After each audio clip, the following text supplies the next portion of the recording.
No século XVI, o Japão era um caldeirão de fogo e aço. Uma terra dividida, onde clãs rivais lutavam por cada centímetro de território. A vida era curta e a morte, uma companheira constante. Para a maioria dos homens, apenas sobreviver já era uma vitória. Era a Era Sengoku, o período dos estados em guerra. Um tempo de traições, massacres e ambição desmedida. Nesse cenário brutal, um guerreiro se destacou não pelo poder que tinha, mas pela lenda que se tornou. Seu nome ecoava nos campos de batalha, inspirando medo nos inimigos e uma lealdade inabalável nos aliados. Honda Tadakatsu. Ele não era um daimyo, um senhor de terras vastas. Ele era um guerreiro puro, a personificação da arte da guerra. Desde muito jovem, Honda Tadakatsu dedicou sua vida ao serviço de um homem. Tokugawa Ieyasu, o futuro unificador do Japão.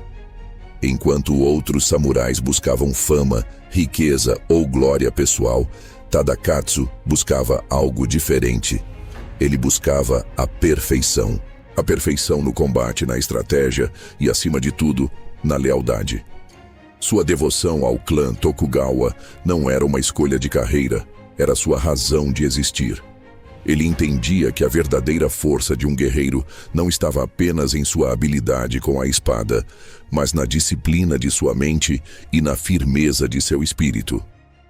Cada treinamento, cada movimento, cada respiração era um passo em direção a um ideal de guerreiro que parecia inalcançável. Imaginem a cena. Um exército se prepara para a batalha. O ar está pesado com o cheiro de suor e medo. O som de tambores de guerra ecoa pelas colinas. Na linha de frente, onde o perigo é maior e a morte é certa, um homem se posiciona. Ele não recua. Ele não hesita. Esse homem era Honda Tadakatsu. Batalha após batalha, ele era sempre o primeiro a avançar e o último a recuar. Ele lutou em Anegawa, onde a infantaria se chocou como duas ondas de fúria. Lutou em Mikatagahara, uma derrota esmagadora para o clã Tokugawa, onde ele protegeu a retirada de seu senhor com uma coragem suicida, enfrentando um exército muito maior quase sozinho. Ele esteve em Nagashino, a batalha que mudou a história da guerra no Japão com o uso massivo de arcabuzes.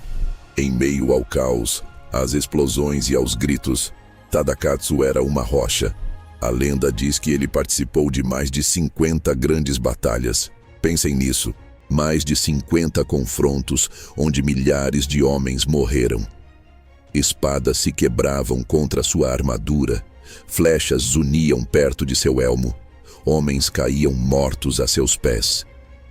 E ainda assim, a história que era contada nos acampamentos, sussurrada com um misto de espanto e admiração, era sempre a mesma. Honda Tadakatsu nunca sofreu um ferimento grave em combate, nem uma única vez.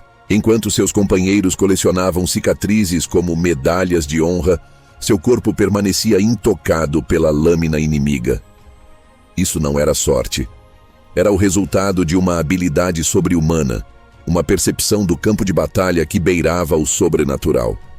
Ele não apenas lutava, ele dançava com a morte, sempre um passo à frente.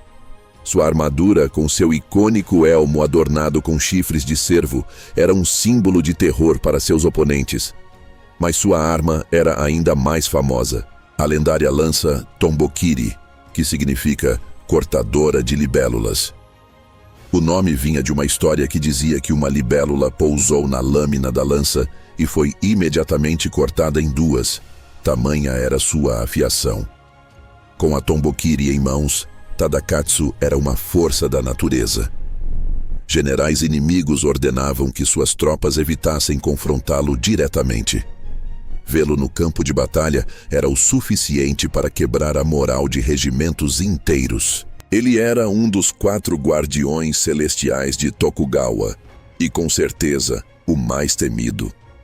Sua presença era uma garantia de que a linha de frente de Tokugawa não seria quebrada. Um dos episódios mais impressionantes de sua vida ocorreu durante a campanha de Komaki Nagakute. Tokugawa Ieyasu estava em desvantagem numérica massiva contra as forças de Toyotomi Hideyoshi, que já controlava a maior parte do Japão. Em um movimento audacioso, Tadakatsu, com apenas algumas centenas de homens, atravessou um rio e desafiou abertamente o exército principal de Hideyoshi, que contava com dezenas de milhares de soldados. Hideyoshi, impressionado com a bravura inacreditável daquele homem, teria dito: Honda Tadakatsu é o samurai entre os samurais. Em vez de ordenar um ataque que o aniquilaria, ele ordenou que suas tropas não o molestassem, admirado por sua coragem.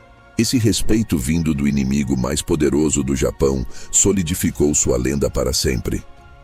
Ele não precisava de exércitos, sua reputação era sua maior arma. Mas o que realmente definia Tadakatsu não era a violência. Ele não era um maníaco sedento por sangue.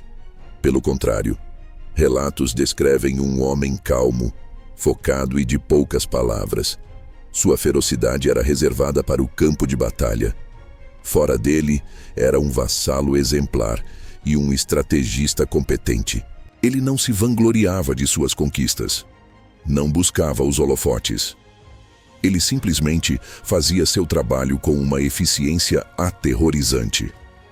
Sua lealdade a Tokugawa Ieyasu era absoluta. Em um período onde traições eram comuns, onde samurais mudavam de lado em troca de mais poder ou terras, Tadakatsu permaneceu firme. Ele serviu Ieyasu desde a juventude até a velhice, através de derrotas humilhantes e vitórias gloriosas, até o momento em que seu senhor finalmente se tornou o Shogun e unificou o Japão. Com o fim da era Sengoku e o estabelecimento do shogunato Tokugawa, a paz finalmente chegou ao Japão. Para muitos samurais, a transição foi difícil. Guerreiros que só conheciam a guerra de repente se viram em um mundo de burocracia e política. Mas para Honda Tadakatsu, o dever continuava. Ele trocou o campo de batalha pela administração de seus domínios, servindo seu senhor em tempos de paz com a mesma dedicação que serviu em tempos de guerra. E então, o tempo, o único inimigo que nenhum guerreiro pode derrotar, começou a cobrar seu preço. O samurai que nunca foi ferido por uma espada começou a envelhecer. Seu corpo, antes uma máquina de guerra perfeita, começou a falhar. Honda Tadakatsu não morreu em batalha. Ele não foi derrubado por um inimigo em um duelo épico. Ele morreu de velhice em sua cama em 1610. Diz a lenda que, em seus últimos dias, ele estava manuseando uma pequena faca e acidentalmente se cortou. Vendo seu próprio sangue pela primeira vez, após uma vida inteira de batalhas, ele teria percebido que sua hora havia chegado. Em uma era onde a maioria dos grandes guerreiros morria de forma violenta, sua morte pacífica foi talvez sua maior e última vitória. Ele sobreviveu a tudo e a todos. Ele viu o mundo que ajudou a construir se tornar realidade. Sua história não é apenas sobre um guerreiro invencível.